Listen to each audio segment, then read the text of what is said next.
నీవేం మాట్లాడావు నీకు అర్థమవుతుందా?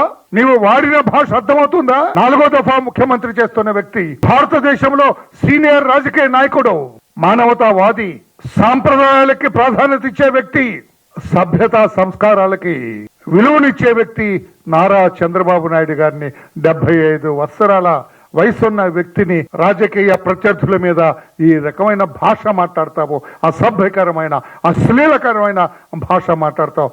ఏమిటి నీ భాష? నేను అడుగుతున్నా, mister Jaganmohan Reddy, the leader of that dirty party, ఏం యాక్షన్ తీసుకుంటావు? బోసడీకి అని ఒక చిన్న మాట వాడితేనే మా పట్టాభిని ఏం చేశావు మిస్టర్ జగన్? మా వాడి ఇల్లు పగలగొట్టించావు, మా వాడి భార్య బిడ్డని భయభ్రాంతులు చేశావు, తోట్లవరేరు పోలీస్ స్టేషన్ లో వాడిని వెరగొట్టించావు. మరి వీడిని ఏం చేయాలా? ఈ పాపాత్ముని ఏం చేయాలా? ఏం చేస్తావు? What you will do as leader of that party? లేకపోతే మా సంస్కృతి ఇదే, మేం మాట్లాడేది ఇదే, మా పార్టీ వాళ్ళు ఇలానే మాట్లాడతారని చెబుతావా? రాష్ట్ర ప్రజలకి నీవు ప్రాస్పెక్ట్ చెప్పాలా? నీకేమన్నా నైతిక విలువలు ఉంటే నీవు ఒక రాజకీయ పార్టీకి అధ్యక్ష స్థానాన్ని వెలగబెడుతున్న నాయకుడు అయితే మీరే మాట్లాడాలా? ఆ రాంబాబు మీద ఏం యాక్షన్ తీసుకుంటావు?